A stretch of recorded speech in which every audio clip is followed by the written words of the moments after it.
सतगुरां दी साजी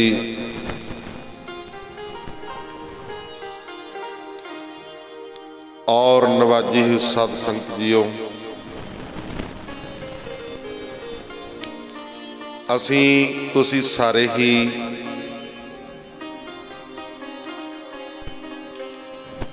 बड़े कर्मां वाले हाँ, भागां वाले हाँ,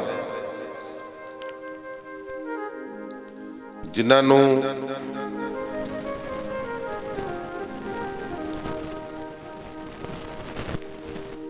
सतगुरु जी के चरणों दे विच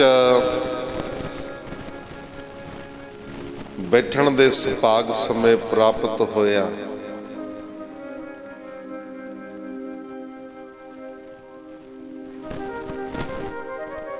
सतगुरु महाराज जी प्रमाण करते ने, कल युग में कीर्तन प्रधाना, गुरमुख जपिए लाए ध्याना। कल युग दे विच कीर्तन प्रधान है ते जिहड़े गुरमुख ने वो ध्यान ला के फिर जपदे ने, गुरबाणी नूं पढ़दे ने, गुरबाणी नूं सुणदे ने ते सेवा करदे ने। महाराज जी कहते कोई गावे को सुने हरनामा चित लाए। कोई गाउंदा है, कोई सुनदा है, नाम नू चित ला के।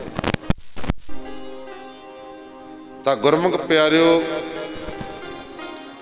माता गुजर कौर दे अखियां दे तारे गुर तेग बहादुर महाराज जी दे पुत्र,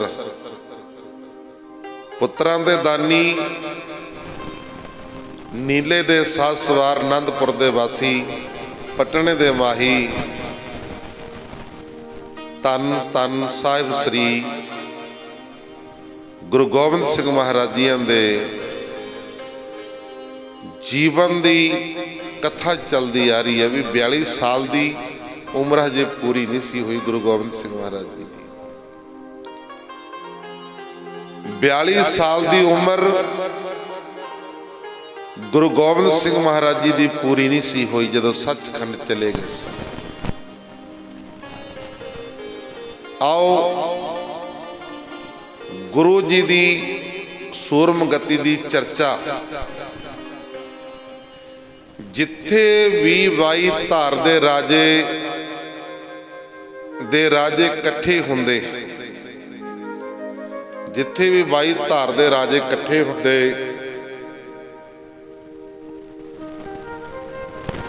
जा किते युद्ध वारता दा वर्णन हुंदा तां सारे एक जवान होके सतगुरु जी की बहादुरी की सलाघा करते सन। इत्थों तक के आपस में एक दूजे नूं कहंदे कि गुरु जी का आप लड़ना तां किते रहा, जो उन्हां दा नाम भी युद्ध विच लै लवे तां उसदी फतेह हुंदी है। उन्हां दे अपने अगे कोई जोधा ठहर नहीं सकता। जित उन्हां नूं ही प्राप्त हुंदी है, उन्हां नूं जित प्राप्त हुंदी है।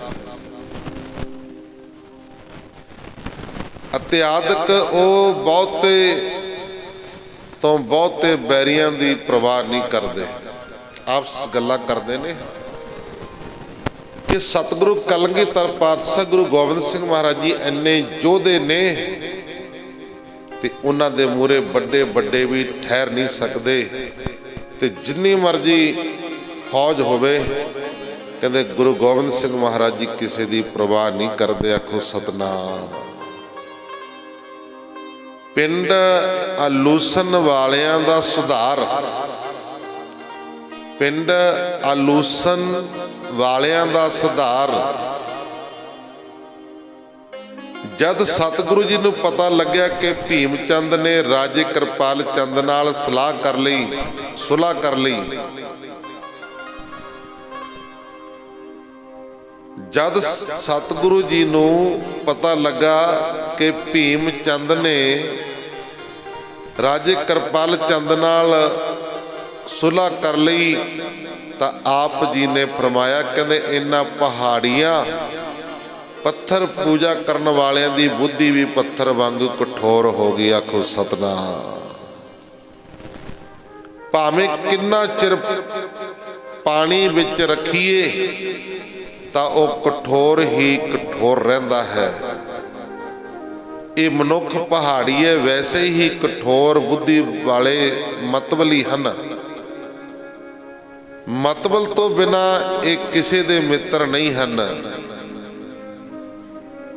इस तरह सतगुरु जी बार लापता करदे आनंदपुर साहिब चले आए। इस तरह बार लापता करते हुए सतगुरु जी आनंदपुर साहिब चले आ रहे सन कि रास्ते विच एक पिंड अलूसन नाम दा आया। जद उन्होंने गुरु जी दे नगारे दी गूंज सुनी तो वह वेखण वास्ते पिंड तो बाहर निकल आए। सतगुरु जी नूं ना उन्होंने नमस्कार की अते ना ही कोई भेटा अर्पण की, सगों उच्ची थां ते खड़े होके हसदे रहे महाराज जी नूं वेख के। उन्हां दी इह कुमती वेख के सतगुरु जी ने दीवान चंद नूं हुक्म दिता कि इस पिंड नूं लुट लवो अते कोई ना कोई जे कोई अड़े तां उस नूं मार दिओ। बस हुक्म दी देर सी। सब योधियां ने पिंड विच वड़ के पिंड दे विचों घोड़ियां वास्ते अनाज, लंगरां वास्ते अनाज सब लै लिया। जो भी अड़िया उसनूं पार बुलाया ते जिसने माफ़ी मंग ली उसनूं छड्ड दिता। इउं सतगुरु जी अपने योधियां नूं आनंद प्रसन्न लैके आनंदपुर साहिब विच आ गए। साहिबजादे दा जन्म, दूसरे साहिबजादे दा जन्म पहला बाबा जीत सिंह जी का जन्म होया ते हुण जन्म उस तो छोटे साहिबजादे दा बाबा जुझार सिंह जी। आनंदपुर साहिब विच गुरु जी रोज ही सवेरे ते शाम दीवान लगा के देश प्रदेश तो आईयां संगतां नूं दर्शन उपदेश दे के निहाल करदे। सवेर दे दीवान विच कीर्तन पाठ ते उपदेश हुंदे ते शाम नूं इतिहासक प्रसंग पुरातन ग्रंथां दे उलथे कवियां पासों सुणदे। योधियां नूं शास्त्र विद्या दे अभ्यास वास्ते जंगल विच शिकार खेडण लै जांदे। रणजीत नगारा वजाउणा अते घोड़ियां नूं युद्ध विच सवार दे इशारे नूं समझा के बैरियां दे दावां कावां तो बचण दी सिखलाई देनी आदि आप जी दे नित कर्म सन। इतना धर्म ते कर्म विच सतगुरु जी सदा तैयार बर तैयार रहंदे। इन्हां दिनां विच ही युद्ध दे पिछों चेतर सुदी 7ਵੀਂ दिन मंगलवार संमत 1747 नूं कुछ दिन चढ़ी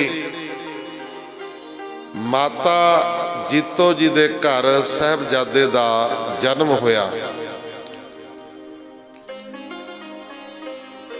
घर-बार गुरसिखां विच बड़ियां खुशियां मनाईयां गईयां। जथा जो गरीबां नूं दान दिता गया। जद साहिबजादे का नाम रखण वास्ते गुरु साहिब जी नूं माता जी ने आख्या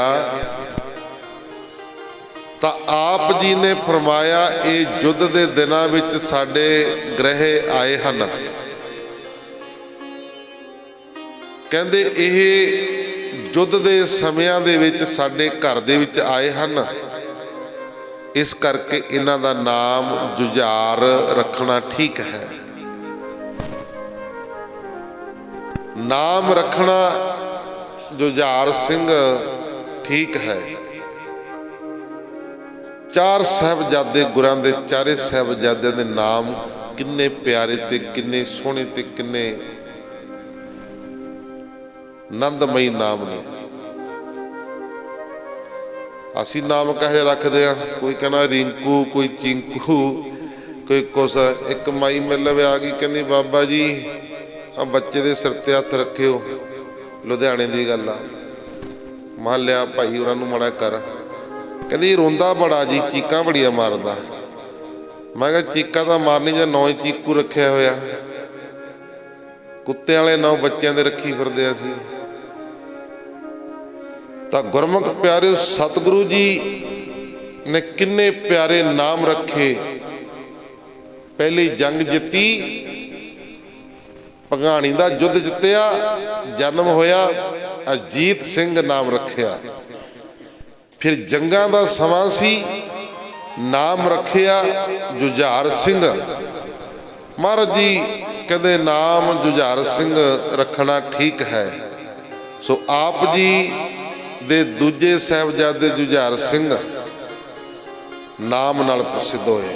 नाम भी देख के रखना चाहिए। कई नाम रखते हैं सतगुर, बीड़ी गिठ दी मूँह च लाई बैठा होंदा, ले दसो सतगुरु दा नाम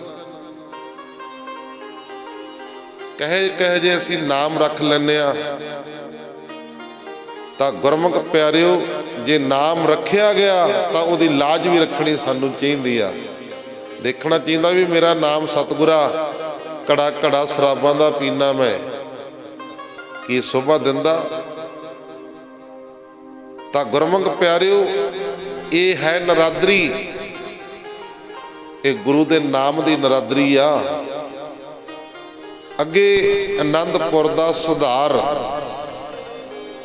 बहुते बड़े इस तरह सुख आनंद नाल बीत गए।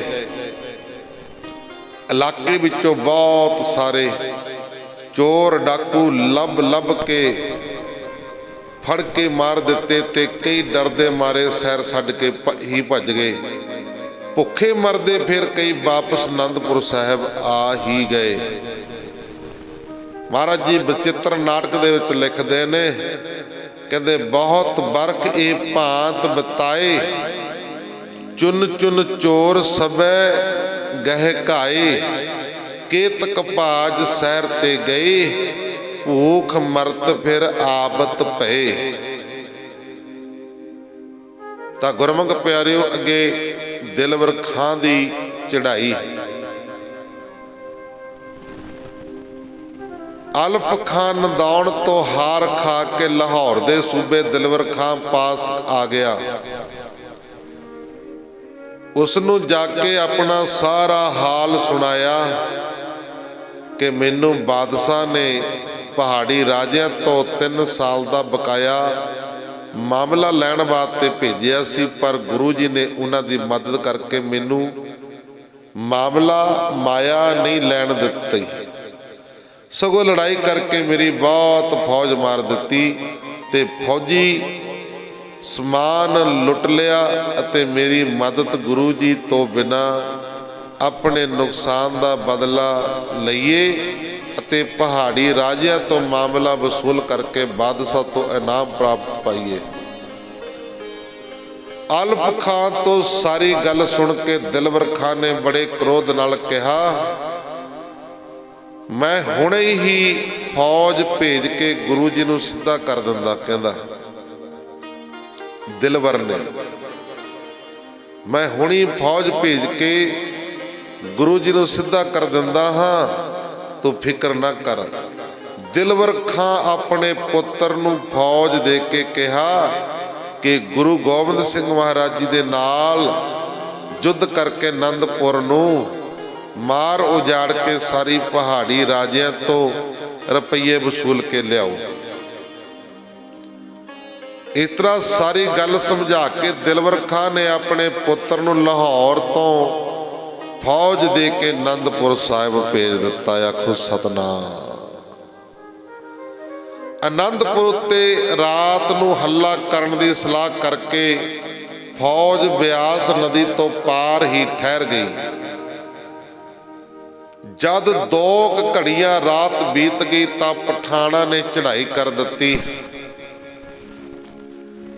जद नदी पार करने वास्ते फौज तैयार हुई तां सर्दी दे कारण सब दे हथ पैर ठर गए।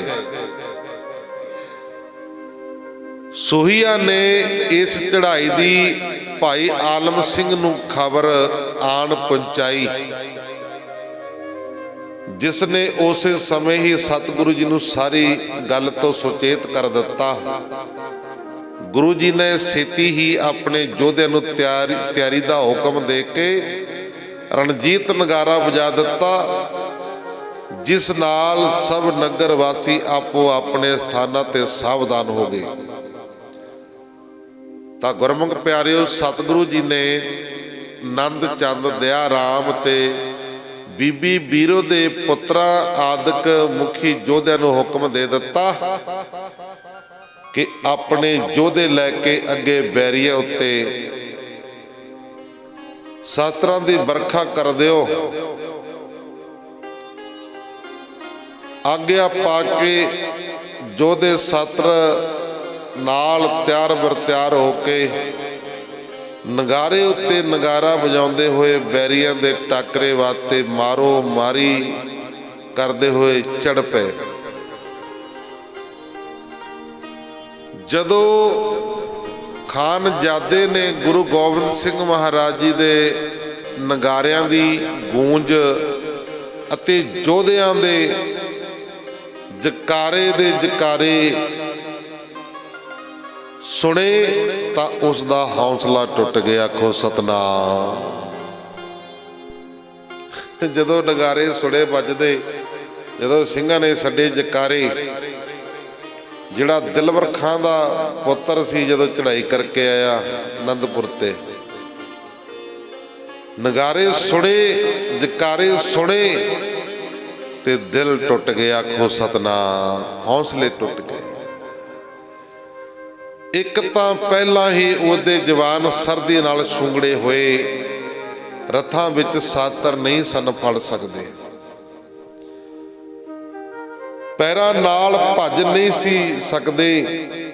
दूसरे गुरु जी दे दल दा एक बार जोर दा रौला सुन के खान साहब भै पीत हो के अते ये विचार के गुरु जी नाल जंग करके इस हालत विच एवें मरना ठीक नहीं है।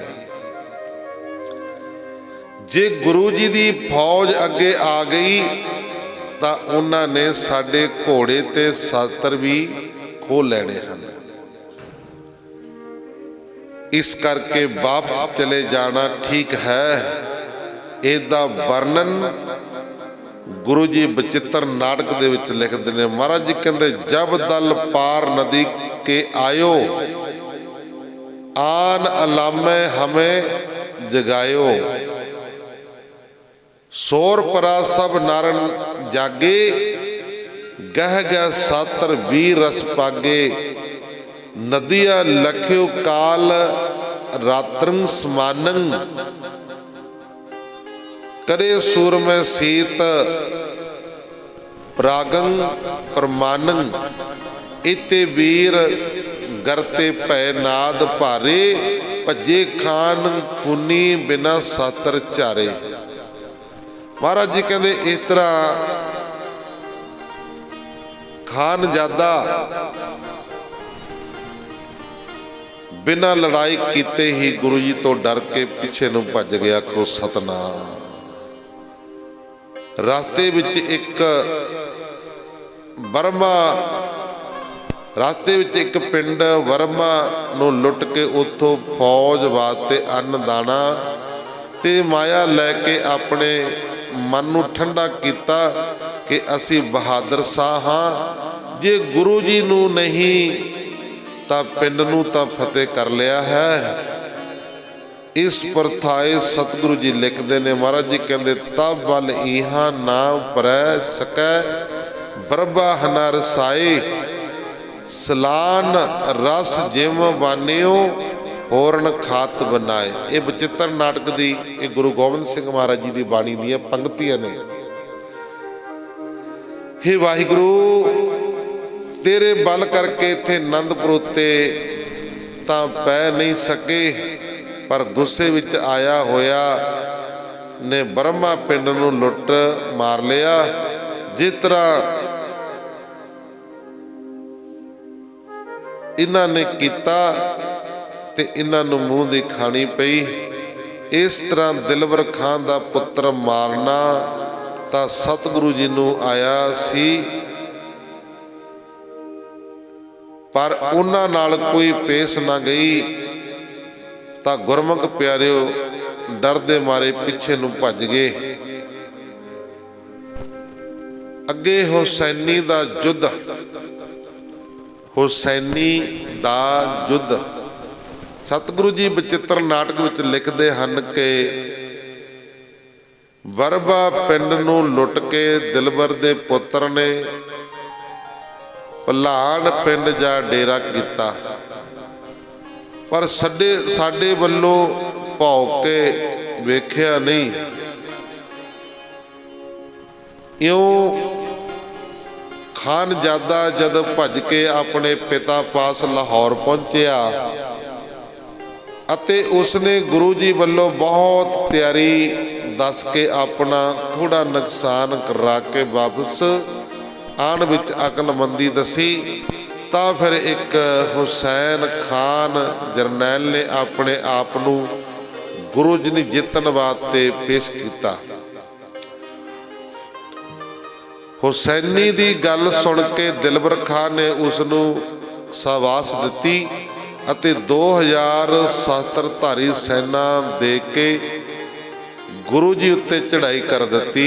ਤੇ ਸਤਿਗੁਰੂ ਜੀ ਕਲਗੀਧਰ ਪਾਤਸ਼ਾਹ ਗੁਰੂ ਗੋਬਿੰਦ ਸਿੰਘ ਮਹਾਰਾਜ ਜੀ ਲਿਖਦੇ ਨੇ ਬਚਿੱਤਰ ਨਾਟਕ ਦੇ ਵਿੱਚ, ਮਹਾਰਾਜ ਜੀ ਕਹਿੰਦੇ ਕਰਿਓ ਜੋਰ ਸੈਨੰਗ ਹੁਸੈਨੀ ਪਿਯੰਗ ਪ੍ਰਥਮ ਕੋਟ ਲੋਟ ਲੀਨੇ ਆਵਨੰ। ਤਾਂ ਗੁਰਮੁਖ ਪਿਆਰਿਓ ਕਹਿੰਦੇ 2000 ਸ਼ਸਤਰਧਾਰੀ ਯੁੱਧ ਲੈ ਕੇ ਹੁਸੈਨੀ ਨੇ ਬੜੇ ਜ਼ੋਰ ਨਾਲ ਚੜ੍ਹਾਈ ਕੀਤੀ। ਪਹਿਲਾਂ ਉਸਨੇ ਪਹਾੜੀ ਲੋਕਾਂ ਦੇ ਘਰ ਲੁੱਟ ਲਿਆ, ਫਿਰ ਡੱਡਵਾਲ ਦੇ ਰਾਜੇ ਨੂੰ ਜਿੱਤ ਕੇ ਆਪਣੇ ਅਧੀਨ ਕੀਤਾ ਅਤੇ ਹੋਰ ਵੀ ਰਾਜਪੱਤਰਾਂ ਨੂੰ ਕੈਦੀ ਬਣਾ ਲਿਆ। ਹੁਸੈਨੀ ਦਾ ਜ਼ੋਰ ਵੇਖ ਕੇ ਰਾਜਾ ਭੀਮ ਚੰਦ ਕਹਿਲੂਰੀਆ ਤੇ ਕਿਰਪਾਲ ਚੰਦ ਕੋਟਚੀਆ ਵੀ ਉਸ ਨੂੰ ਨਜ਼ਰਾਨਾ ਦੇ ਕੇ ਆ ਮਿਲੇ।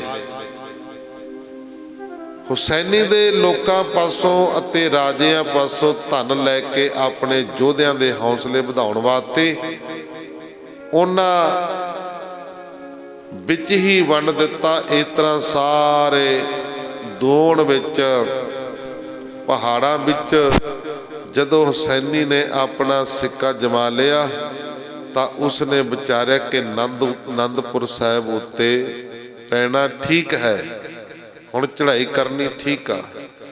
ਇਸ ਤਰ੍ਹਾਂ ਆਪਣੇ ਬਲ ਨਾਲ ਹੁਸੈਨੀ ਨੇ ਸਾਰੇ ਪਹਾੜੀ ਰਾਜੇ ਆਪਣੇ ਹਮੈਤੀ ਕਰਕੇ ਆਨੰਦਪੁਰ ਉੱਤੇ ਧਾਵਾ ਬੋਲ ਕੇ ਮਾਰਨ ਦੀ ਵਿਉਂਤ ਬਣਾ ਲਈ। ਇੱਧਰ ਨੰਦ ਚੰਦ ਆਦਿਕ ਮਸੰਦਾ ਨੇ ਮਾਤਾ ਗੁਜਰੀ ਜੀ ਨੂੰ ਬੇਨਤੀ ਕੀਤੀ ਕਿ ਸਾਰੇ ਪਹਾੜੀ ਰਾਜੇ ਹੁਸੈਨੀ ਨਾਲ ਮਿਲ ਗਏ ਹਨ, ਉਸ ਦੀ ਬਹੁਤ ਤਾਕਤ ਹੋ ਗਈ ਹੈ। ਤੁਸੀਂ ਗੁਰੂ ਜੀ ਨੂੰ ਸਮਝਾਓ ਕਿ ਹੁਣ ਕੁਝ ਦਿਨ ਕੁਝ ਧਨ ਦੇ ਕੇ ਮਾਇਆ ਦੇ ਕੇ ਸਲਾਹ ਕਰ ਲੈਣ, ਕੁਝ ਮਾਇਆ ਦੇ ਕੇ ਧਨ ਦੇ ਕੇ ਕਹਿੰਦੇ ਸੁਲਾਹ ਕਰ ਲੈਣ। ਇਸ ਵੇਲੇ ਦੁਸ਼ਮਣ ਦੇ ਨਾਲ ਟੱਕਰ ਲੈਣੀ ਠੀਕ ਨਹੀਂ ਹੈ। जद माता गुजर कौर जी ने ਅਤੇ ਮਸੰਦਾ ਨੇ ਸਤਿਗੁਰੂ ਜੀ ਨੂੰ ਇਸ ਤਰ੍ਹਾਂ ਹੁਸੈਨੀ ਦੇ ਨਾਲ ਮੇਲ ਕਰਨ ਵਾਸਤੇ ਆਖਿਆ ਤਾਂ ਅੱਗੋਂ ਸਤਿਗੁਰੂ ਜੀ ਨੇ ਗੁਰੂ ਗੋਬਿੰਦ ਸਿੰਘ ਮਹਾਰਾਜ ਜੀ ਨੇ ਗਰਜ ਕੇ ਕਿਹਾ ਕਿ ਅਸਾਂ ਇਹਨਾਂ ਦੀਆਂ ਜੜ੍ਹਾਂ ਪੁੱਟ ਦੇਣੀਆਂ ਹਨ, ਇਹਨਾਂ ਦੇ ਰਾਜ ਕਾਜ ਸਭ ਬਰਬਾਦ ਕਰ ਦੇਣੇ ਹਨ, ਆਪਣੇ ਸਿੱਖਾਂ ਤੋਂ ਅਸਾਂ ਰਾਜ ਕਰਵਾਉਣੇ ਆ। ਮਹਾਰਾਜ ਜੀ ਕਹਿੰਦੇ ਇਹਨਾਂ ਦੇ ਰਾਜ ਖਤਮ ਕਰ ਦੇਣੇ ਨੇ, ਅਸੀਂ ਆਪਣੇ ਸਿੱਖਾਂ ਨੂੰ ਰਾਜ ਦਿਵਾਣੇ ਆ, ਆਪਣੇ ਸਿੱਖਾਂ ਤੋਂ ਰਾਜ ਕਰਵਾਣੇ ਆ। ਜੇ ਅੱਜ ਰਾਜ ਕਰਦੇ ਆ ਨਾ ਤਾਂ ਗੁਰਮੁਖ ਪਿਆਰੇ ਗੁਰੂ ਕਲਗੀਧਰ ਪਾਤਸ਼ਾਹ ਗੁਰੂ ਗੋਬਿੰਦ ਸਿੰਘ ਮਹਾਰਾਜ ਦੀ ਕਿਰਪਾ ਦੇ ਨਾਲ ਅੱਜ ਅਸੀਂ ਵੱਡੇ ਬਣੇ ਆ ਤੇ ਅੱਜ ਅਸੀਂ ਰਾਜ ਕਰਦੇ ਆ। ਸਭ ਬਖਸ਼ਿਸ਼ਾਂ ਕੀਤੀਆਂ ਮਹਾਰਾਜ ਜੀ ਨੇ ਮੇਰਾ ਕੀਤੀਆਂ। ਨਹੀਂ ਉਸ ਸਮੇਂ ਹਾਲਤ ਬੜੀ ਭੈੜੀ ਸੀ, ਕੋਈ ਚੰਗਾ ਖਾਣਾ ਨਹੀਂ ਸੀ ਖਾ ਸਕਦਾ, ਕੋਈ ਚੰਗੇ ਵਸਤਰ ਨਹੀਂ ਸੀ ਪਹਿਨ ਸਕਦਾ, ਕੋਈ ਆਪਣੀ ਮਰਜ਼ੀ ਦੇ ਨਾਲ ਜ਼ਿੰਦਗੀ ਨਹੀਂ ਸੀ ਜੀ ਸਕਦਾ। ਸਾਰੇ ਵੱਡੇ ਲੋਕਾਂ ਦੇ ਪਹਾੜੀ ਲੋਕਾਂ ਦੇ ਵਸ ਦੇ ਵਿੱਚ ਪਏ ਹੋਏ ਸੀ। ਉਸ ਸਮੇਂ ਡਰਦੇ ਮਾਰੇ ਸਾਰੇ ਅੰਦਰੋਂ ਬਾਹਰ ਨਹੀਂ ਸੀ ਨਿਕਲਦੇ। ਐਸੀ ਦਿਸ਼ਾ ਸੀ ਉਸ ਸਮੇਂ ਦੇਸ਼ ਦੀ। ਤਾਂ ਗੁਰਮੁਖ ਪਿਆਰਿਓ ਮਹਾਰਾਜ ਜੀ ਕਹਿੰਦੇ ਅਸੀਂ ਸਿੱਖਾਂ ਤੋਂ ਰਾਜ ਕਰਾਉਣਾ ਹੈ। ਕੀ ਹੋਇਆ ਜੇ ਹੁਸੈਨੀ ਨੇ ਬਹੁਤ ਦਲ ਇਕੱਠਾ ਕਰ ਲਿਆ ਹੈ, ਜਦ ਉਹ ਸਾਡੇ ਸਾਹਮਣੇ ਆਵੇਗਾ ਤਾਂ ਤੁਸੀਂ ਵੇਖਣਾ ਕਾਲ ਪੁਰਖ ਦੀ ਕੀ ਖੇਡ ਰਚਾਉਂਦੇ ਨੇ। ਅਕਾਲ ਪੁਰਖ ਵਾਹਿਗੁਰੂ ਪਰਮੇਸ਼ਰ ਵੇਖਿਓ ਕੀ ਖੇਡ ਰਚਾਉਂਦੇ ਨੇ। ਹੁਸੈਨੀ ਸਾਡੇ ਨੇੜੇ ਨਹੀਂ ਆ ਸਕੇਗਾ। ਇਹ ਬਚਨਾਂ ਨਾਲ ਆਪ ਜੀ ਨੇ ਦੀਵਾਨ ਚੰਦ ਨੂੰ ਹੁਕਮ ਕੀਤਾ ਕਿ ਤੁਸੀਂ ਯੁੱਧ ਦਾ ਸਮਾਨ ਇਕੱਠਾ ਕਰਕੇ ਦੁਸ਼ਮਣ ਨੂੰ ਅੱਗੋਂ ਰੋਕਣ ਵਾਸਤੇ ਤਿਆਰ ਹੋ ਜਾਓ ਅਤੇ ਆਪਣੇ ਜਾਸੂਸ ਭੇਜ ਕੇ ਹੁਸੈਨੀ ਦੇ ਦਾਅਵੇ ਦੀ ਖਬਰ ਰੱਖੋ। ਮਹਾਰਾਜ ਜੀ ਕਹਿੰਦੇ ਉਹਨਾਂ ਦੀ ਖਬਰ ਰੱਖੋ, ਕਹਿੰਦੇ ਕੀ ਕਰਦੇ ਨੇ ਕੀ ਤਰਦੇ ਨੇ। ਜਦ ਹੁਸੈਨੀ ਨੂੰ ਇਸ ਤਰ੍ਹਾਂ ਲੁੱਟ ਖਸੁੱਟ ਕਰਦੇ ਆ ਤੇ ਕੁਝ ਦਿਨ ਬੀਤ ਗਏ ਤਾਂ ਉਸ ਤੋਂ ਡਰ ਕੇ ਰਾਜਾ ਗੁਲੇਰੀਆ ਗੋਪਾਲ ਚੰਦ ਨੇ ਵੀ ਉਸ ਨਾਲ ਮਿਲਣ ਦੀ ਗੱਲ ਕਰ ਲਈ। ਜੈਸਾ ਕਿ ਗੁਰੂ ਜੀ ਨੇ ਬਚਿੱਤਰ ਨਾਟਕ ਦੇ ਵਿੱਚ ਲਿਖਿਆ ਹੈ,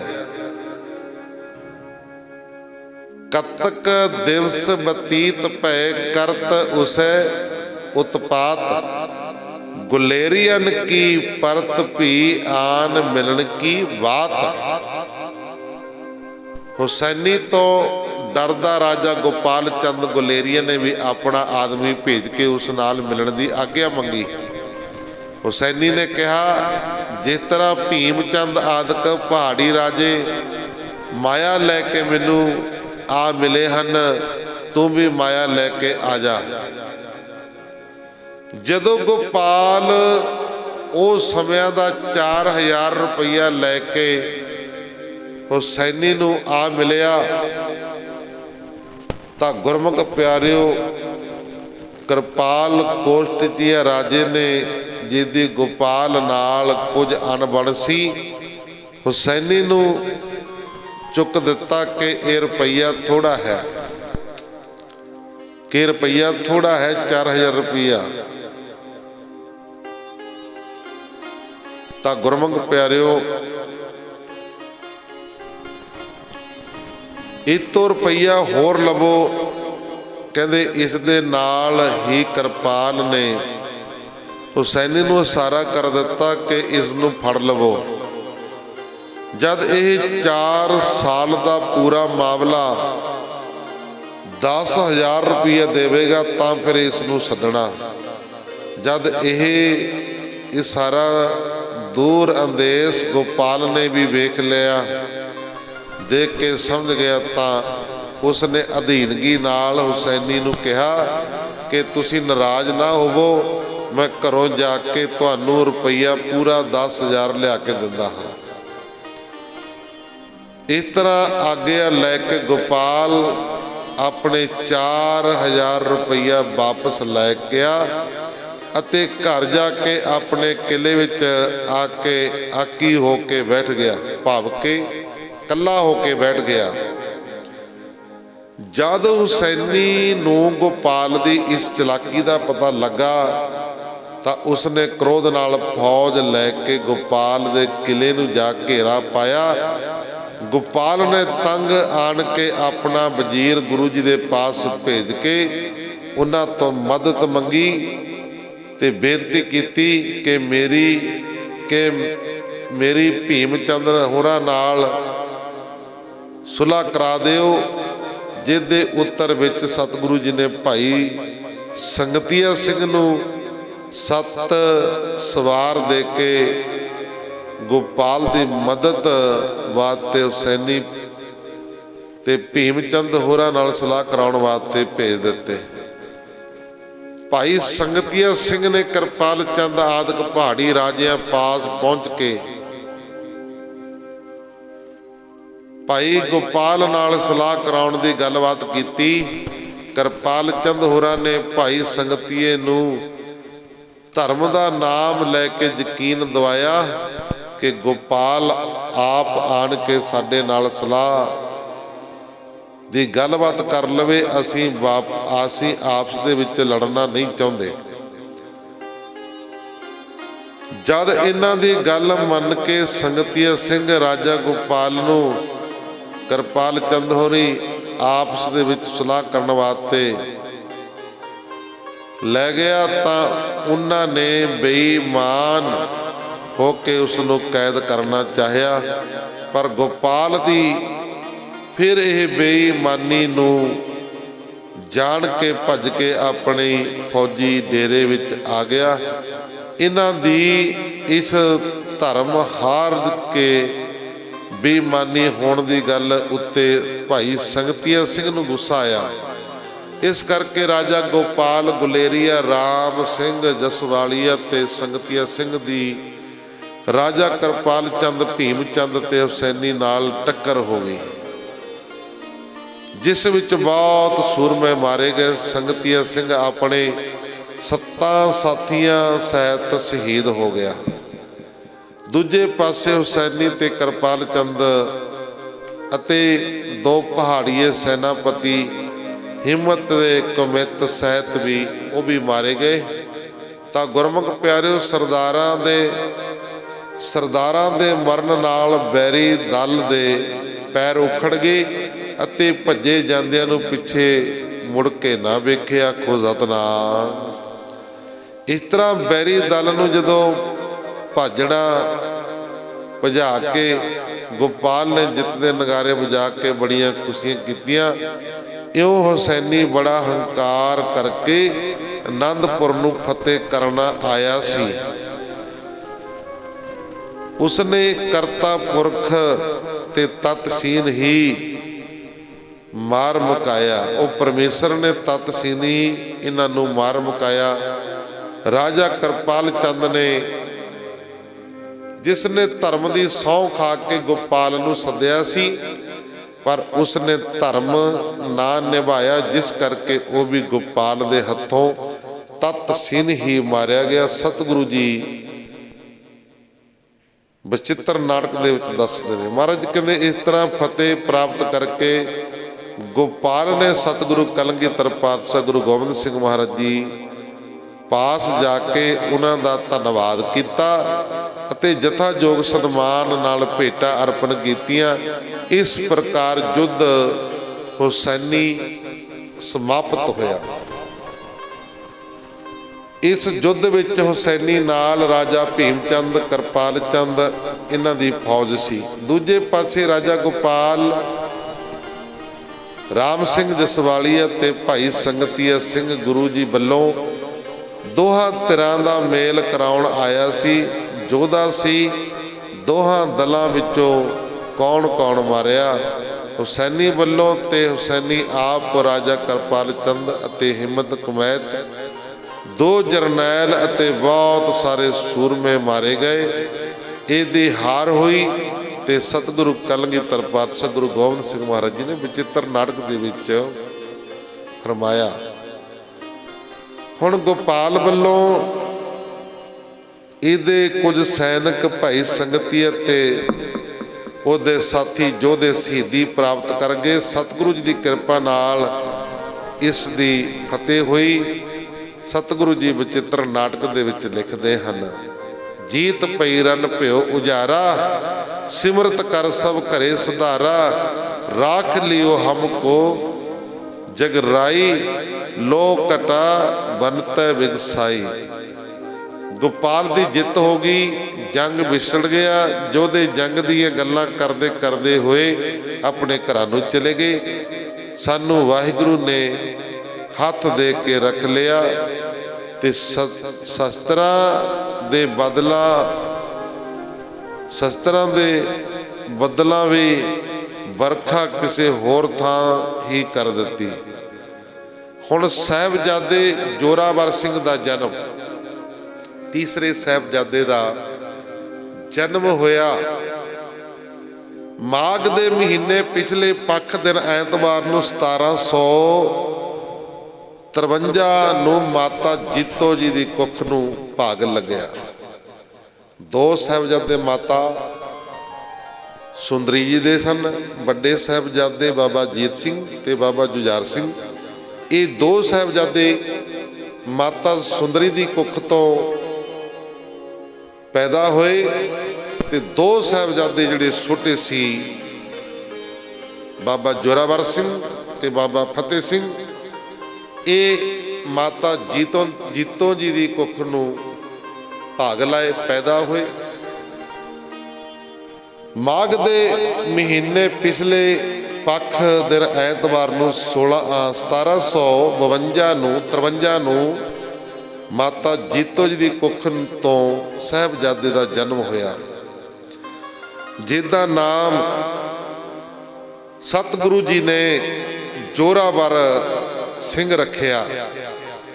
ਆਪ ਜੀ ਨੇ ਫਰਮਾਇਆ ਕਿ ਕਾਲ ਪੁਰਖ ਨੇ ਆਪਣੇ ਜ਼ੋਰ ਨਾਲ ਹੁਸੈਨੀ ਨੂੰ ਮਾਰ ਮੁਕਾਇਆ ਹੈ, ਸਾਡੇ ਤੱਕ ਆਉਣ ਹੀ ਨਹੀਂ ਦਿੱਤਾ। ਆਏ ਸੀ ਆਨੰਦਪੁਰ ਤੇ ਚੜ੍ਹਾਈ ਕਰਨ ਵਾਸਤੇ, ਪਰ ਉਹਨਾਂ ਦਾ ਪਿੱਛੇ ਕਬਜ਼ਾ ਕਰ ਦਿੱਤਾ ਸੈਨਾ ਨੇ।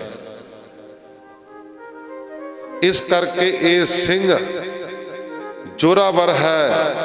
ਹੁਸੈਨੀ ਬੁੱਧ ਤੇ ਸਾਹਿਬਜ਼ਾਦੇ ਦੇ ਜਨਮ ਦੀਆਂ ਜਥਾ ਜੋਗ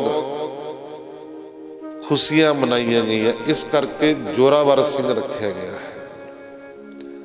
ਹੁਣ ਕਵੀਆਂ ਦੀ ਕਦਰ, ਜਿਹੜੇ ਕਵਿਤਾ ਲਿਖਦੇ ਹੁੰਦੇ ਸੀ, ਸਤਿਗੁਰੂ ਜੀ ਦੀ ਵੀਰ ਰਸ ਅਤੇ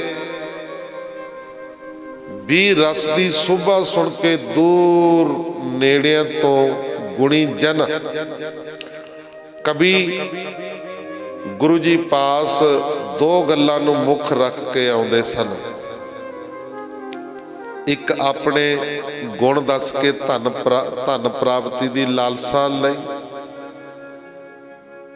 ਵੀ ਸਾਨੂੰ ਧਨ ਮਿਲੇਗਾ, ਮਾਇਆ ਮਿਲੇਗੀ ਗੁਰੂ ਗੋਬਿੰਦ ਸਿੰਘ ਮਹਾਰਾਜ ਜੀ ਦੇ ਕੋਲੋਂ। ਇੱਕ ਤਾਂ ਇਹ ਇੱਛਾ ਰੱਖ ਕੇ ਆਉਂਦੇ, ਤੇ ਦੂਜੇ ਆਪ ਜੀ ਦੇ ਪਵਿੱਤਰ ਭਾਵਸ਼ਾਲੀ ਦਰਸ਼ਨ ਕਰਕੇ ਨਿਹਾਲ ਹੋਣਾ। ਚੰਗੇ ਨੌ ਰਸੀ ਕਵੀ ਨੂੰ ਆਪ ਜੀ ਮੂੰਹ ਮੰਗਿਆ ਧਨ ਦਿੰਦੇ, ਅਤੇ ਜੋ ਕੋਈ ਆਪ ਜੀ ਦੇ ਪਾਸ ਨੌਕਰੀ ਕਰਨਾ ਚਾਹੇ ਤਾਂ ਉਸ ਨੂੰ ਚੰਗੀ ਤਨਖਾਹ ਦੇ ਕੇ ਨੌਕਰ ਰੱਖ ਲੈਂਦੇ ਸਨ। ਨਿਸ਼ਕਾਮ ਸੇਵਾ ਵਾਲੇ ਨਾਲ ਮਹਾਰਾਜ ਜੀ ਦੇ ਜ਼ਿਆਦਾ ਰਹਿੰਦੇ ਸੀ। ਤਾਂ ਗੁਰਮੁਖ ਪਿਆਰੇ ਕਈ ਇਸ ਤਰ੍ਹਾਂ ਦੇ ਸੀ ਵੀ ਪਰਿਵਾਰ ਬੜਾ ਔਖਾ ਚੱਲਦਾ ਸੀ, ਤਾਂ ਉਹ ਤਨਖਾਹਾਂ ਤੇ ਵੀ ਮਹਾਰਾਜ ਜੀ ਦੇ ਨਾਲ ਰਹਿੰਦੇ ਰਹੇ। ਮਹਾਭਾਰਤ ਗ੍ਰੰਥ, ਜਿਸ ਵਿੱਚ ਕੌਰਵਾਂ ਪਾਂਡਵਾਂ ਦੇ ਜੰਗਾਂ ਤੇ ਯੁੱਧਾਂ ਦਾ ਹਾਲ ਹੈ, ਆਪਣੇ ਯੋਧਿਆਂ ਵਿੱਚ ਵੀਰ ਰਸ ਭਰਨ ਵਾਸਤੇ ਉਹਦਾ ਉਲੱਥਾ ਕਰਵਾਇਆ। ਆਪ ਵੀ ਸਤਿਗੁਰੂ ਜੀ ਨੇ ਚੰਡੀ ਚਰਿੱਤਰ, ਜਿਸ ਵਿੱਚ ਦੈਂਤਾ ਅਤੇ ਦੇਵੀ ਦੇ ਯੁੱਧਾਂ ਤੇ ਪ੍ਰਸੰਗ ਹਨ, ਆਪਣੀ ਭਾਸ਼ਾ ਵਿੱਚ ਰਚੇ ਹੋਏ ਇਸ ਬਾਣੀ ਵਿੱਚ ਸਤਿਗੁਰੂ ਜੀ ਨੇ ਇੰਨਾ ਵੀਰ ਰਸ ਭਰ ਦਿੱਤਾ। ਇਸ ਬਾਣੀ ਵਿੱਚ ਸਤਿਗੁਰੂ ਜੀ ਨੇ ਇੰਨਾ ਵੀਰ ਰਸ ਭਰ ਦਿੱਤਾ ਕਿ ਜਿਸ ਨੂੰ ਪੜ੍ਹ ਕੇ ਡਰਪੋਕ ਵੀ ਵੱਡੇ ਵੱਡੇ ਯੋਧੇ ਬਣ ਜਾਂਦੇ ਸੀ। ਜਿਹੜੇ ਚੰਡੀ ਦੀ ਵਾਰ ਦਾ ਪਾਠ ਆ ਨਾ, ਚੰਡੀ ਦੀ ਵਾਰ ਦਾ ਪਾਠ ਇਹ ਹਰ ਕੋਈ ਨਹੀਂ ਕਰ ਸਕਦਾ। ਪਹਿਲੀ ਗੱਲ ਤਾਂ ਚੰਡੀ ਦੀ ਵਾਰ ਦਾ ਪਾਠ ਪੜ੍ਹਨੇ ਨਹੀਂ ਆਉਣਾ। ਇਹ ਉਹ ਪੜ੍ਹ ਸਕਦਾ ਜਿਹਨੇ ਕਈ ਵਾਰ ਸੰਥਿਆ ਲਈ ਹੋਵੇਗੀ। ਸੰਸਕ੍ਰਿਤ ਦੇ ਵਿੱਚ ਹੁੰਦਾ, ਉਹ ਪੜ੍ਹ ਸਕਦਾ ਜਿਹਨੇ ਸੰਥਿਆ ਲਈ ਹੋਵੇਗੀ ਚੰਡੀ ਦੀ ਵਾਰ। ਜਿੰਨੇ ਫਿਰ ਚੰਡੀ ਦੀ ਵਾਰ ਦਾ ਪਾਠ ਕਰਨਾ ਸ਼ੁਰੂ ਕਰ ਦਿੱਤਾ ਨਾ, ਉਹਦੇ ਵਿੱਚ ਇੰਨਾ ਕੁ ਵੀਰ ਰਸ ਆ ਜਾਂਦਾ, ਇੰਨਾ ਕੁ ਵੀਰ ਰਸ ਆ ਜਾਂਦਾ। ਜੇ 100 ਇੱਕ ਪਾਸੇ ਖੜਾ ਹੋਵੇ, ਇਕੱਲਾ ਇੱਕ ਪਾਸੇ ਖੜਾ ਹੋਵੇ, 100 ਨੂੰ ਧਰਤੀ ਤੇ ਲਟਾ ਕੇ ਸਿੱਟ ਦੂਗਾ। ਆਖੋ ਸਤਨਾਮ। ਇੰਨਾ ਵੀਰ ਰਸ ਹੁੰਦਾ।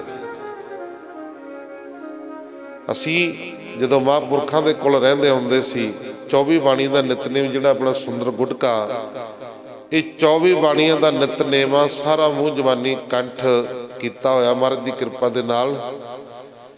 ਤੇ ਚੰਡੀ ਦੀ ਵਾਰ ਦੇ ਪਾਠ ਵੀ ਵਿੱਚ ਆਉਂਦੇ। ਬੜਾ ਚੰਡੀ ਦੇ ਵਾਰ ਉੱਥੇ ਜਿੰਨੇ ਵੀ ਸਿੰਘ ਸੀ ਬੜਾ ਕਰਦੇ ਰਹਿੰਦੇ ਸੀ। ਜੇ ਇਹਨੂੰ ਸਿੱਧ ਕੀਤਾ ਜਾਏ ਸ਼ਬਦ ਨੂੰ ਨਾ, ਇੱਕ ਤਾਂ ਆਪਾਂ ਗੁਰਬਾਣੀ ਸ਼ਬਦ ਆਮ ਪੜ੍ਹਨਾ, ਇੱਕ ਸ਼ਬਦ ਆਪਾਂ ਨੇ ਆਮ ਪੜ੍ਹਨਾ, ਇੱਕ ਸ਼ਬਦ ਨੂੰ ਸਿੱਧ ਕਰਨਾ। ਸਿੱਧ ਦਾ ਮਤਲਬ ਹੈ ਉਹਨੂੰ ਇੱਕ ਸ਼ਬਦ ਨੂੰ ਸਵਾ ਮਹੀਨਾ 22 ਘੰਟੇ ਪੜ੍ਹਨਾ, ਉਹਦਾ ਸਿਮਰਨ ਕਰਨਾ, ਬਾਰ-ਬਾਰ ਪੜ੍ਹਨਾ।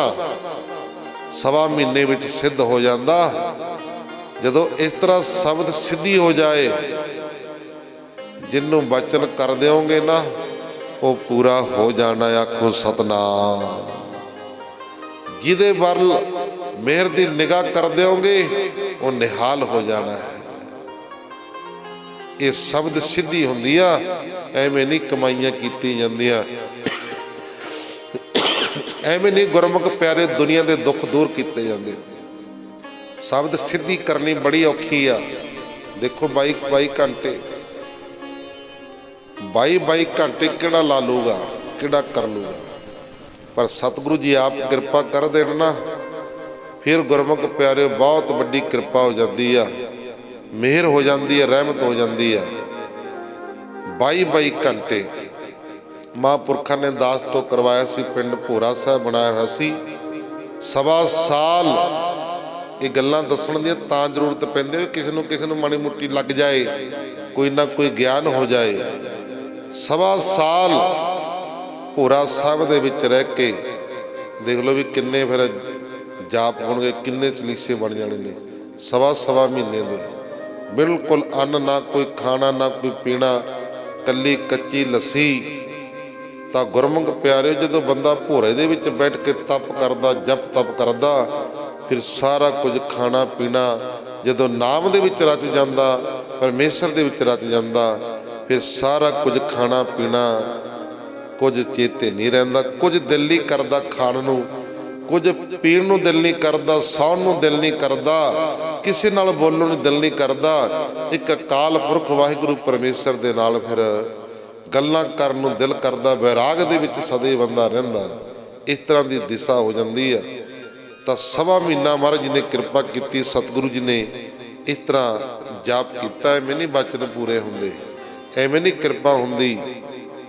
ਤਾਂ ਗੁਰਮੁਖ ਪਿਆਰਿਓ, ਇਸ ਤਰ੍ਹਾਂ ਸਤਿਗੁਰੂ ਜੀ ਮਿਹਰ ਕਰਦੇ ਨੇ। ਨਾਮ ਬੰਦਗੀ ਕਮਾਈ ਸਤਿਗੁਰੂ ਜੀ ਨੇ ਬੜੀ ਸਿੰਘਾਂ ਤੇ ਫਿਰ ਇਸ ਤਰ੍ਹਾਂ ਮਿਹਰਾਂ ਕੀਤੀਆਂ, ਕਿਰਪਾ ਕੀਤੀਆਂ।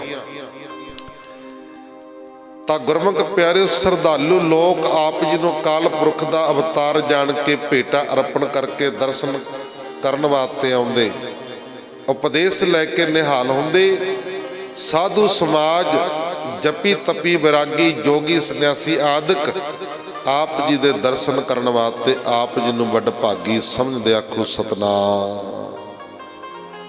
ਹੁਣ ਕਵਿਤਾ ਦੇ ਰਸੀਏ ਕਵੀ ਆਪ ਜੀ ਪਾਸ ਬਹੁਤ ਇਕੱਠੇ ਹੋ ਕੇ ਅਨੰਦਪੁਰ ਸਾਹਿਬ ਆਉਣੇ ਸ਼ੁਰੂ ਹੋਏ। आनंदपुर साहिब आने शुरू होए।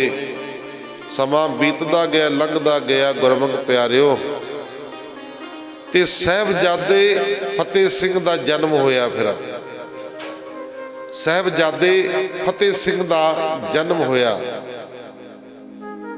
छोटे दा 53 ਦੇ ਵਿੱਚ जन्म होया, 1753 ਦੇ ਵਿੱਚ, ਤੇ ਉਦੋਂ ਛੋਟੇ ਦਾ ਬਾਬਾ ਫਤਿਹ ਸਿੰਘ ਦਾ ਜਨਮ ਇਹ 55 ਚ ਹੋਇਆ। 2 ਸਾਲ ਬਾਅਦ ਮਾਤਾ ਜੀਤੋ ਜੀ ਦੀ ਪਵਿੱਤਰ ਕੁੱਖ ਤੋਂ ਸਾਹਿਬਜ਼ਾਦਾ ਫਤਿਹ ਸਿੰਘ ਨੇ ਜਨਮ ਲਿਆ। ਇਸ ਸਮੇਂ ਆਪ ਜੀ ਨੇ ਪੰਡਤਾਂ ਦੇ ਕਹਿਣ ਤੇ ਨੈਣਾ ਦੇਵੀ ਦੇ ਟਿੱਲੇ ਉੱਤੇ ਦੇਵੀ ਪ੍ਰਗਟ ਦਾ ਕੌਤਕ ਰਚਾਇਆ ਹੋਇਆ ਸੀ। ਪੰਡਤ ਲੋਕ ਨੈਣਾ ਦੇਵੀ ਦੇ ਟਿੱਲੇ ਤੇ ਇਕੱਠੀ ਹੋ ਕੇ ਬਹੁਤ ਸਾਰੀ ਸਮੱਗਰੀ ਇਕੱਠੀ ਕਰਕੇ ਕਹਿੰਦੇ ਦੇਵੀ ਨੂੰ ਪ੍ਰਗਟ ਕਰਾਂਗੇ। ਦੇਵੀ ਪ੍ਰਗਟ ਕਰਨੀ ਆ, ਬੜਾ ਲੋਕਾਂ ਤੋਂ ਸਮਾਨ ਮੰਗਾ ਲਿਆ, ਇਕੱਠਾ ਕਰ ਲਿਆ। ਤਾਂ ਗੁਰਮੁਖ ਪਿਆਰਿਓ, ਪੰਡਤਾਂ ਦੇ ਕਹਿਣ ਤੇ ਨੈਣਾ ਦੇਵੀ ਦੇ ਟਿੱਲੇ ਉੱਤੇ ਦੇਵੀ ਪ੍ਰਗਟ ਹੋਣ ਦਾ ਕੌਤਕ ਰਚਿਆ ਹੋਇਆ ਸੀ ਵੀ ਦੇਵੀ ਪ੍ਰਗਟ ਕਰਾਂਗੇ। ਹੁਣ ਆਪਣੇ ਵਰਗੇ ਸਾਰੇ ਇਕੱਠੇ ਹੋ ਕੇ ਇਕੱਠੇ ਹੋਏ ਵੀ ਦੇਵੀ ਪ੍ਰਗਟ ਹੋਣੀ ਹੈ, ਵੀ ਦੇਖਾਂਗੇ, ਆਪਾਂ ਵੀ ਦਰਸ਼ਨ ਕਰਾਂਗੇ। ਜਿਸ ਵਿੱਚ ਪੰਡਤ ਕੇਸੋ ਦਾਸ ਅਤੇ ਕਾਲੀਦਾਸ ਆਪਣੀ ਅਸਫਲਤਾ ਹੁੰਦੀ ਵੇਖ ਕੇ ਹਵਨ ਕੁੰਡ ਨੂੰ ਅਧੂਰਾ ਛੱਡ ਕੇ ਹੀ ਭੱਜ ਗਏ। ਮਹਾਰਾਜ ਜੀ ਵੀ ਚਲੇ ਗਏ ਉੱਥੇ, ਕਹਿੰਦੇ ਆਪਾਂ ਵੀ ਦੇਖਦੇ ਵੀ ਕਿਵੇਂ ਦੇਵੀ ਪ੍ਰਗਟ ਕਰਨਗੇ ਇਹ ਨੈਣਾ ਦੇਵੀ ਦੇ ਟਿੱਲੇ ਤੇ। ਕੋਈ ਐ ਨਹੀਂ ਵੀ ਉੱਥੇ ਦਰਸ਼ਨ ਕਰਨ ਗਏ ਨੇ ਜਾਂ ਕੋਈ। ਤਾਂ ਗੁਰਮੁਖ ਪਿਆਰਿਓ, ਭਰਮਾਂ ਦੇ ਵਿੱਚ ਪਏ ਹੋਏ ਲੋਕਾਂ ਨੂੰ, ਭੁੱਲੇ ਭਟਕੇ ਹੋਏ ਲੋਕਾਂ ਨੂੰ ਸਿੱਧੇ ਰਸਤੇ ਪਾਉਣ ਵਾਸਤੇ ਗਏ। ਕਾਲੀਦਾਸ ਤੇ ਕੇਸੋ ਦਾਸ ਪੰਡਤ ਨੇ ਬਹੁਤ ਸਮੱਗਰੀ ਇਕੱਠੀ ਸਾੜ ਕੇ, ਗੁਰਮੁਖ ਪਿਆਰਿਓ ਦੇਸੀ ਘਿਓ ਦੇ ਪੀਪੇ ਸਾੜ ਕੇ ਮਹਾਰਾਜ ਜੀ ਵੀ ਫਿਰ ਬੈਠੇ ਵੇਖੀ ਗਏ। ਹੁਣ ਦੇਖ ਲੈ, ਕਹਿੰਦੇ ਉਹਨਾਂ ਦਾ ਕਿੰਨਾ ਕੁ ਪਖੰਡ ਚੱਲਦਾ।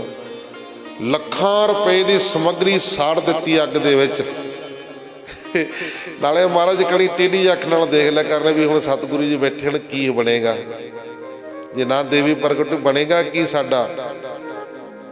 ਜਦੋਂ ਸਮੱਗਰੀ ਫੂਕਤੀ, ਸਾਰੀ ਗੱਲਬਾਤ ਹੋਈ, ਮਹਾਰਾਜ ਜੀ ਕਹਿੰਦੇ ਕੀ ਗੱਲ ਭਾਈ, ਪ੍ਰਗਟ ਨਹੀਂ ਹੋਈ ਦੇਵੀ?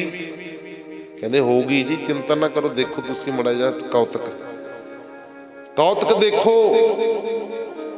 ਜਦੋਂ ਗੁਰਮੁਖ ਪਿਆਰਿਓ ਸਾਰੀ ਸਮੱਗਰੀ ਫੂਕ ਲਈ, ਮਹਾਰਾਜ ਜੀ ਕਹਿੰਦੇ ਹੁਣ ਕਿੱਥੋਂ ਦੱਸ ਕਾਲੀਦਾਸ, ਹੁਣ ਦੱਸੋ ਕਿੱਧਰ ਗਈ ਤੁਹਾਡੀ ਦੇਵੀ? ਤਾਂ ਮਹਾਰਾਜ ਜੀ ਕਹਿਣ ਲੱਗੇ ਪ੍ਰਗਟ ਨਹੀਂ ਹੋਈ। ਕਹਿੰਦੇ ਹੋਊਗੀ ਜੀ, ਖੜ ਜੋ, ਕਹਿੰਦੇ ਹਜੇ। ਕੇਸੋ ਦਾਸ ਕਹਿੰਦਾ ਜੀ ਮੈਨੂੰ ਮਾੜਾ ਜਿਹਾ ਬਾਥਰੂਮ ਜਾਇਆ ਆਉਣ ਦੋ, ਆ ਕੇ ਕਰਦੇ ਆ। ਬਾਥਰੂਮ ਗਿਆ ਕਰਨ, ਮੁੜ ਕੇ ਵਾਪਸ ਨਹੀਂ ਆਇਆ। ਖੁਦ ਸਤਿਨਾਮ, ਮੁੜ ਕੇ ਵਾਪਸ ਨਹੀਂ ਆਇਆ। ਪਿੱਛੇ ਕਾਲੀਦਾਸ ਭੱਜ ਲਿਆ, ਕਹਿੰਦਾ ਮੈਨੂੰ ਵੀ ਬਾਥਰੂਮ ਆ ਗਿਆ ਜੀ, ਮਾੜਾ ਜਿਹਾ ਕਰੀਏ ਫਿਰ ਕਰਦੇ ਆ। ਕਹਿੰਦਾ ਆ ਕੇ ਦੇਵੀ ਪ੍ਰਗਟ। ਦੋਨੇ ਸੁੱਭ ਕੇ ਭੱਜ ਗਏ ਗੁਰਮੁਖ ਪਿਆਰਿਓ। ਫਿਰ ਜਿੰਨੀ ਵੀ ਸਮੱਗਰੀ ਬਚੀ ਹੋਈ ਸੀ, ਸਾਰੀ ਸਮੱਗਰੀ ਇਕੱਠੀ ਕਰਕੇ ਨੈਣਾ ਦੇਵੀ ਦੇ ਟਿੱਲੇ ਤੇ ਸਾਰੀ ਸਮੱਗਰੀ ਇਕੱਠੀ ਕਰਕੇ ਕਲਗੀਧਰ ਪਾਤਸ਼ਾਹ ਗੁਰੂ ਗੋਬਿੰਦ ਸਿੰਘ ਮਹਾਰਾਜ ਜੀ ਨੇ ਅੱਗ ਦੇ ਵਿੱਚ ਸੁਟਾ ਦਿੱਤੀ। ਲਟਾ ਲਟ ਅੱਗ ਵਾਲੀ। ਤਾਂ ਮਹਾਰਾਜ ਜੀ ਨੇ ਆਪਣੀ ਜਿਹੜੀ ਕਿਰਪਾਨ ਸੀ, ਸਾਰੀ ਸਮੱਗਰੀ ਇਕੱਠੀ ਕਰਕੇ ਬਾਲ ਉੱਠਣ ਨਾਲ ਅੱਗ ਦਾ ਬਹੁਤ ਵੱਡਾ ਭਾਂਬੜ ਮੱਚ ਉੱਠਿਆ, ਜਿਸ ਨੂੰ ਸਤਿਗੁਰੂ ਜੀ ਨੇ ਪੰਡਤਾਂ ਦੀ ਹਾਸੀ ਕਰਨ ਵਾਸਤੇ ਦੇਵੀ ਪ੍ਰਗਟ ਹੋ ਗਈ, ਦੇਵੀ ਪ੍ਰਗਟ ਹੋ ਗਈ ਇਸ ਤਰ੍ਹਾਂ ਕਹਿ ਦਿੱਤਾ। ਹਾਸੀ ਦੇ ਵਿੱਚ ਮਹਾਰਾਜ ਜੀ ਨੇ ਕਹਿੰਦੇ ਦੇਵੀ ਪ੍ਰਗਟ ਹੋ ਗਈ, ਦੇਵੀ ਪ੍ਰਗਟ ਹੋ ਗਈ। ਜਦੋਂ ਸਤਿਗੁਰੂ ਜੀ ਨੇ ਆਪਣੀ ਕਿਰਪਾਨ ਨੂੰ ਮਿਆਨ ਵਿੱਚੋਂ ਕੱਢ ਕੇ ਉੱਚੀ ਆਵਾਜ਼ 'ਚ ਆਖਿਆ ਕਿ ਇਹ ਹੈ ਦੇਵੀ, ਕਿਰਪਾਨ ਨੂੰ ਕੱਢ ਕੇ ਆਖਿਆ, ਕਹਿੰਦੇ ਇਹ ਹੈ ਦੇਵੀ ਜਿਹਦੀ ਸ਼ਕਤੀ ਨਾਲ ਸਾਨੂੰ ਯੁੱਧਾਂ ਜੰਗਾਂ ਵਿੱਚ ਦੁਸ਼ਮਣ ਤੇ ਫਤਿਹ ਪ੍ਰਾਪਤ ਹੋਈ ਆ। ਆਹ ਕਹਿੰਦੇ ਸ੍ਰੀ ਸਾਹਿਬ ਦੇ ਨਾਲ ਸਾਨੂੰ ਜੰਗਾਂ ਤੇ ਯੁੱਧਾਂ ਦੇ ਵਿੱਚ ਫਤਿਹ ਹੋਈ ਆ। ਮਹਾਰਾਜ ਜੀ ਕਹਿੰਦੇ ਭਾਈ ਆ ਦੇਵੀ ਆਖੋ ਸਤਨਾਮ। ਇਹ ਕਰਦੇ ਆ ਫਿਰ ਬੜੇ ਬੜੇ ਨੂੰ ਸਿੱਧੇ। ਦੇਖਿਆ ਨਾ ਸੰਘੂ ਬਾਰਡਰ ਦੇ ਉੱਤੇ ਬੇਅਦਬੀ ਕਰਨ ਆਇਆ ਸੀ ਮਹਾਰਾਜ ਦੇ ਸਰੂਪ ਦੀ, ਫਿਰ ਕੀ ਬਣਿਆ? ਜਿਹੜੇ ਹੱਥ ਪਾਇਆ ਸੀ ਮਹਾਰਾਜ ਨੂੰ ਉਹ ਹੱਥ ਵੱਢ ਦਿੱਤਾ। ਜਿਹੜੇ ਪੈਰ ਨਾਲ ਚੱਲ ਗਿਆ ਸੀ ਉਹਦਾ ਪੈਰ ਵੱਢ ਦਿੱਤਾ। ਟੰਗ ਕੇ ਗੁਰਮੁਖ ਪਿਆਰਿਓ ਆਲੇ ਦਾਲੇ ਘੁਮਾਇਆ ਵੀ ਆ ਪਿਆ ਜਿਹੜਾ ਦੋਸ਼ੀ ਆ, ਜਿਹੜਾ ਬੇਅਦਬੀ ਕਰਦਾ ਆ ਪਿਆ। ਹੁਣ ਬਹੁਤ ਵੱਡੇ ਵੱਡੇ ਫੈਸਲੇ ਲਏ ਜਾ ਰਹੇ ਨੇ।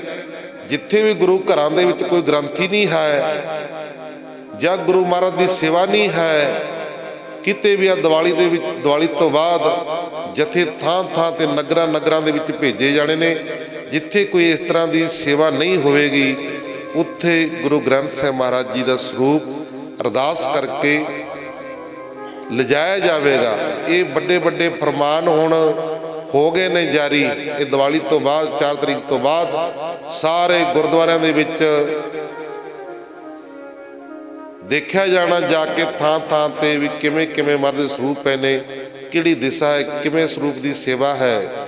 ਜਿੱਥੇ ਕੋਈ ਕਮੀ ਪੇਸ਼ੀ, ਭਾਵੇਂ ਕੋਈ ਗ੍ਰੰਥੀਆਂ ਦੀ ਕਮੀ ਪੇਸ਼ੀ ਹੋਗੀ ਤੇ ਉਹਨਾਂ ਤੇ ਵੀ ਸੋਧਾ ਲੱਗਿਆ ਜਾਣਾ ਹੈ।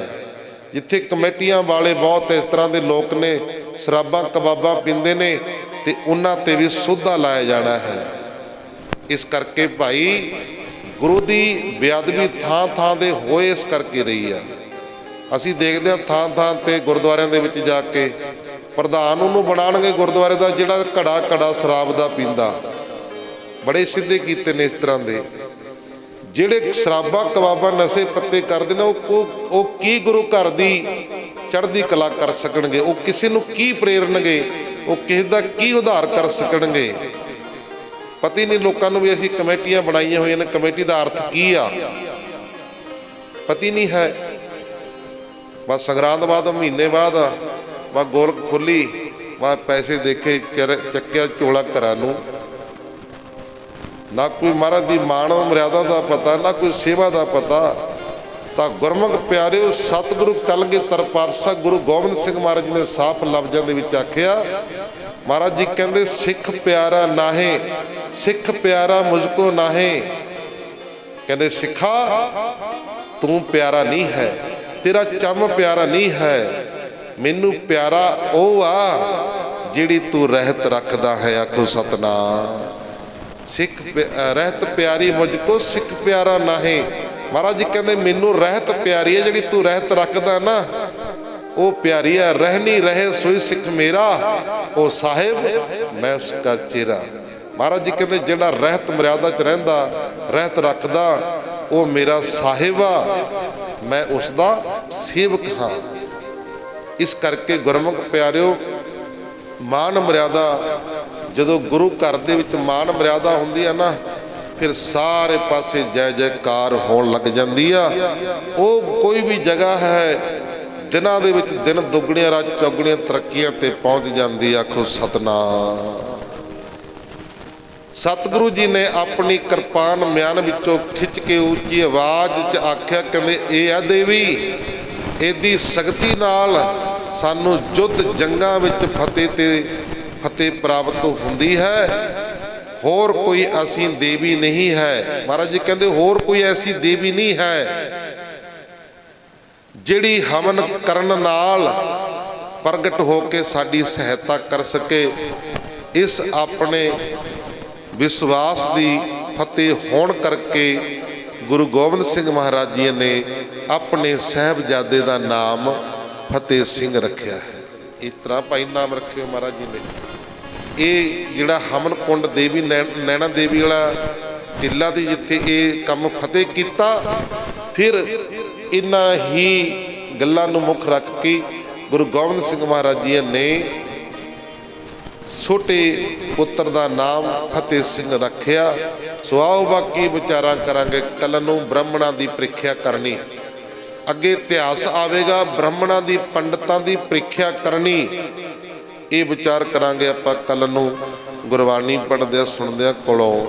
ਇੱਕ ਨਹੀਂ ਨੇਕਾਂ ਹੀ ਪ੍ਰਕਾਰ ਦੀਆਂ ਗਲਤੀਆਂ ਭੁੱਲਾਂ ਚੁੱਕਾਂ ਹੋ ਜਾਂਦੀਆਂ ਨੇ। ਸੰਗਤਾਂ ਸਤਿਗੁਰੂ ਜੀ ਬਖਸ਼ਣਹਾਰ ਹਨ। ਅੱਗੋਂ ਬਾਤ ਤੇ ਸਿਰ ਤੇ ਮੇਰਾ ਪ੍ਰਤ ਰੱਖ ਕੇ ਸ਼ੁੱਧ ਸਪਸ਼ਟ ਗੁਰਬਾਣੀ ਪੜ੍ਹਨ ਦੀ, ਸੇਵਾ ਕਰਨ ਦੀ, ਕਥਾ ਕੀਰਤਨ ਕਰਨ ਦੀ ਸੋਝੀ ਆ ਜਾਏ। ਲੋਕ ਸੁਖੀਏ ਪ੍ਰਲੋਕ ਸਹੇਲੇ, ਨਾਨਕ ਹਰ ਪ੍ਰਭ ਆਪੇ ਮਿਲੇ। ਆਓ ਦੇਗਾ ਇਹ ਕਿ ਨਹੀਂ ਆਓ ਹੁਣ ਸ਼ਲੋਕ ਦੇ ਵਿੱਚ ਬੋਲੀਏ, ਫਿਰ ਅਰਦਾਸ ਹੁਕਮਨਾਮਾ ਸਾਹਿਬ ਪ੍ਰਸਾਦ ਲੈ ਕੇ ਆਪੋ ਆਪਣੇ ਘਰਾਂ ਨੂੰ ਚਾਲੇ ਪਾਉਣੇ ਨੇ।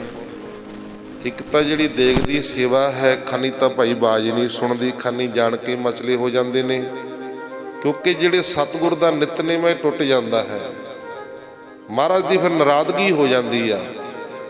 ਜਿਹੜਾ ਕੋਈ ਜਿਹਦੀ ਦੇਗ ਦੀ ਸੇਵਾ ਹੁੰਦੀ ਹੈ, ਕਈ ਵਾਰ ਇਹ ਵੀ ਹੁੰਦਾ ਭਾਈ ਨਹੀਂ ਪਤਾ ਲੱਗਦਾ, ਕੋਈ ਆਂਢੀ ਗੁਆਂਢੀ ਜਿਹੜਾ ਨਾਲ ਦਾ ਆਉਂਦਾ ਉਹ ਜਾ ਕੇ ਦੱਸ ਦਿਆ ਕਰੋ ਵੀ ਭਾਈ ਤੁਹਾਡੀ ਦੇਗ ਦੀ ਸੇਵਾ। ਕਈ ਵਾਰ ਪਤਾ ਵੀ ਲੱਗਦਾ ਹੁੰਦਾ ਨਾ, ਕਈ ਵਾਰ ਹੋ ਜਾਂਦਾ ਇਸ ਤਰ੍ਹਾਂ ਦਾ। ਕਈ ਵਾਰ ਵਿਚਾਰੇ ਉਹ 8 ਵਜੇ ਉੱਠਣ ਵਾਲੇ ਹੁੰਦੇ ਨੇ ਮੇਰੇ ਵਰਗੇ, ਇਸ ਕਰਕੇ ਕੋਈ ਨਾਲ ਦਾ ਹੁੰਦਾ।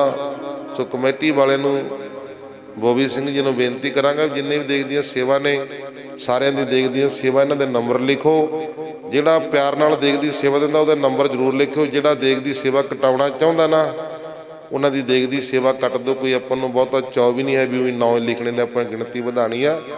ਜਿਹੜੇ ਸ਼ਰਧਾਲੂ ਨੇ, ਪ੍ਰੇਮ ਵਾਲੇ ਨੇ, ਸ਼ਰਧਾ ਨਾਲ ਭਾਵਨਾ ਨਾਲ ਦੇਗ ਗੁਰੂ ਘਰ ਦੀ ਪਹੁੰਚਾਉਂਦੇ ਨੇ, ਦਿੰਦੇ ਆ, ਉਹਨਾਂ ਦੇ ਨਾਮ ਲਿਖ ਕੇ ਤੇ ਉਹਨਾਂ ਦੇ ਨੰਬਰ ਲਿਖ ਕੇ ਇੱਥੇ ਰੱਖੋ। ਆਪਾਂ ਫੋਨ ਵੀ ਕਰ ਦਿਆ ਕਰਾਂਗੇ, ਪਰਿਵਾਰ ਨੂੰ ਪਤਾ ਵੀ ਲੱਗ ਜਾਂਦਾ, ਕਈ ਵਾਰ ਸਪੀਕਰ ਦੀ ਆਵਾਜ਼ ਨਹੀਂ ਸੁਣਦੀ।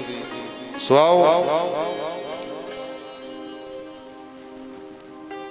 ਸ਼ਲੋਕ ਦੇ ਵਿੱਚ ਬੋਲੀਏ, ਫਿਰ ਆਪੋ ਆਪਣੇ ਕਰੋ ਵਿਹਾਰ ਕਰਨੇ। ਲੋਕ ਸੁਖੀ ਪ੍ਰਲੋਕ ਸਹੇਲੇ, ਨਾਨਕ ਹਰ ਪ੍ਰਭ ਆਪੇ ਮਿਲੇ।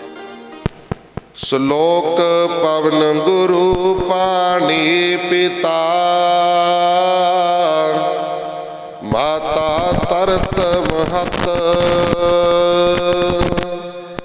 ਦਿਵਸ ਰਾਤ ਦੋਦਾਈ ਦਾਇਆ, ਖਿਲੈ ਸਗਲ ਜਗਤ, ਚੰਗਿਆਈਆਂ ਬੁਰਿਆਈਆਂ, ਵਾਚੈ ਧਰਮ ਦੂਰ, ਕਰਮੀ ਆਪੋ ਆਪਣੇ, ਕੇ ਨੇੜੇ ਕੇ ਦੂਰ, ਜਿਨੀ ਨਾਮ ਤੇ ਆਇਆ, ਗਏ ਮਸਕਤ ਕਾਲ, ਨਾਨਕ ਤੇ ਮੁਖ ਉਜਲੇ, ਕੀਤੀ ਛੁੱਟੀ ਨਾਲ, ਜਿਨੀ ਨਾਮ ਤੇ ਆਇਆ, ਗਏ ਮਸਕਤ ਕਾਲ, ਨਾਨਕ ਤੇ ਮੁਖ ਉਜਲੇ, ਕੀਤੀ ਛੁੱਟੀ ਨਾਲ। ਵਾਹਿਗੁਰੂ ਜੀ ਕਾ ਖਾਲਸਾ, ਵਾਹਿਗੁਰੂ